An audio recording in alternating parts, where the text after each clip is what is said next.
Oi, gente, boa tarde, tudo bem? Bom, como prometido, eu vim aqui, explicar um pouco sobre o que é o mapa mental para vocês fazerem, né? Para quem não viu, eu passei uma atividade lá na Agenda Edu, é para vocês lerem o capítulo, assistir a videoaula do SAIS e fazer o mapa mental do conteúdo desse nosso capítulo. O sexto ano é o capítulo 4, do sétimo e do oitavo é o capítulo 5.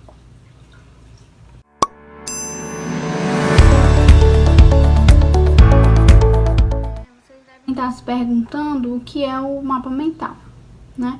O mapa mental, ele é uma técnica que vem sendo muito utilizada ultimamente, certo? Ele serve para auxiliar as pessoas no estudo, tá bom? Então, ele é tipo meio que um resumo cheio de setas, de símbolos e com palavras-chave. Vocês vão ver que há uma diferença grande do resumo, porque o resumo a gente escreve tudo que foi entendido. E no mapa mental não, no mapa mental a gente vai colocar apenas palavras-chave e alguns desenhos, se vocês preferirem, e setas, que a partir dali a gente vai entender tudo que está acontecendo, tudo que aquele conteúdo ele explica, certo? O objetivo do mapa mental, né, o objetivo da nossa atividade é vocês organizarem o conteúdo, né, do capítulo 5 ou do capítulo 4, de forma mais divertida, né? Fugindo mais do tradicional, que eu já pedi muitos resumos para vocês. Então, foi uma alternativa de atividade para a gente sair do... Então, o que a gente precisa para a gente fazer o mapa mental. Vocês têm duas opções. Vocês podem fazer o mapa mental ou escrito, certo? Que eu vou já explicar o que é que vocês vão precisar. Ou vocês podem fazer também por meio de programas. Existem vários programas, tanto no celular como no computador, que dá pra gente fazer um mapa mental, certo? Eu prefiro fazer o meu mapa mental escrito, que é bem mais rápido, prático, a gente... quando a gente escreve, quando a gente faz, né, a gente consegue aprender melhor. Eu sou assim, não sei vocês. Então, fica à vontade, vocês decidem como é que vocês fazem, certo? E eu vou explicar o passo a passo pra vocês. Então, o que a gente precisa? A gente precisa necessariamente de uma folha em branco, certo? Tem que ser uma folha em branco sem linhas, que é pra não atrapalhar a visualização. Porque o mapa mental é isso, né? A gente visualizar e já entender o que é que aquele mapa mental ele quer dizer, de que assunto ele tá falando, certo? No centro dessa folha, a gente vai colocar o tema que a gente tá falando, né? O tema principal, que o capítulo fala. Eu vou dar aqui um exemplo do capítulo 4, sétimo ano.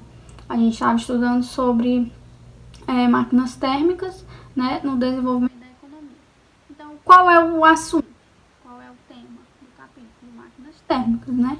Então, no centro da folha, você vai colocar o tema do capítulo. No caso, um exemplo, máquinas térmicas. A partir daí, do tema principal, a gente vai ter várias setas, ou seja, várias ramificações que vão expor o que ao longo do capítulo ele vem falando. O interessante é que você também faça desenhos, né? Nesses mapas mentais, por exemplo, máquinas térmicas. Elas funcionam por intermédio de quem? Do vapor, né? Eu posso desenhar como se fosse uma chaminé de fumaça. Aí, quando eu olho para o mapa mental, eu já lembro que as máquinas térmicas, elas funcionam por intermédio, né, de vapor, de fumaça. Já tem uma associação. Bom, aqui é um exemplo, né, de um mapa mental que eu fiz, bem simples, porque eu não tinha várias canetas coloridas, o ideal é que ele fique bem colorido, né. Então, aqui o tema central é o tema do capítulo, né, máquinas térmicas. Eu coloquei meio que uma fumacinha pra gente lembrar que as máquinas térmicas funcionam por intermédio, né, do vapor, fumaça. Aqui a gente já tem duas ramificações, uma ligada aos combustíveis, né, porque uma máquina ela não consegue funcionar sem um combustível, e os tipos de máquinas térmicas, que são os dois conteúdos principais do capítulo. Então, aqui eu coloquei os tipos de máquinas, né, quais são? Máquina têxtil a vapor, a gente sabe que ela é muito utilizada hoje em dia, né, na tecelagem de algodão, nas lojas de fabricação de roupa e etc. Então, aqui eu coloquei meio que um algodãozinho, tá bem feio, não repare nos desenhos, pelo amor de Deus. Aqui eu coloquei meio que um algodãozinho e uma blusa, né, pra representar as fábricas de roupas. A gente tem aqui a locomotiva a vapor, que é a Maria Fumaça, né, que vocês viram e estudaram. Aqui era uma tentativa de Maria Fumaça, porém não funcionou, não deu certo, tá horrível. Aqui a gente tem a turbina a vapor. A gente sabe que a turbina a vapor, né, ela é utilizada muito nas indústrias, né, nas indústrias de energia elétrica.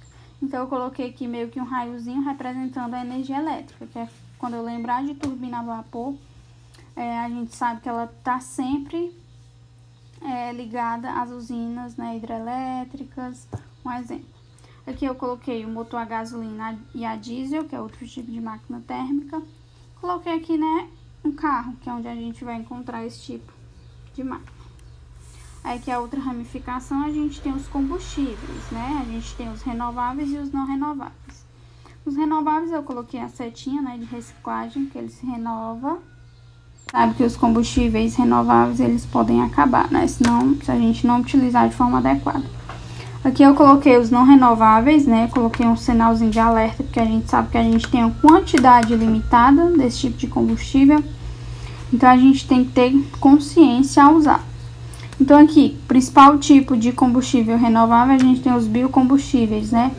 Que vem principalmente da soja, do algodão, desculpa, da soja, do cana-de-açúcar. Então, eu coloquei aqui meio com uma plantinha representando os biocombustíveis. Aqui eu coloquei os combustíveis fósseis, né? Coloquei meio que um esqueleto, né? Porque a gente sabe que é formado pelos restos mortais de seres vivos. Então, eu coloquei meio que um esqueleto representando os combustíveis fósseis. Certo? Então, vocês estão vendo que não é uma coisa muito difícil, é bem simples e fácil, todo mundo consegue fazer. Então, tentem aí fazer o de vocês com o capítulo 4, no 6º ano, e no 7º e no 8º com o capítulo 5. Qualquer dúvida, falem comigo.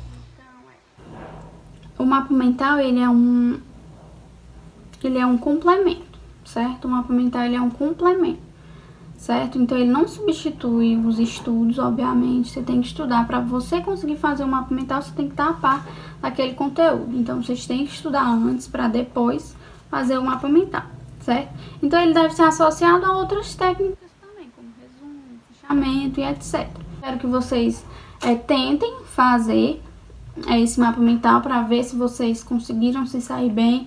Quero que vocês me dêem um retorno, certo? Se estão conseguindo, se achou fácil, se quando terminar e vocês olharam o mapa mental, vocês conseguiram associar o conteúdo que foi estudado, certo? Então é importante vocês me darem esse retorno para futuramente, se precisar, se vocês gostarem, eu passar mais vezes, tá bom?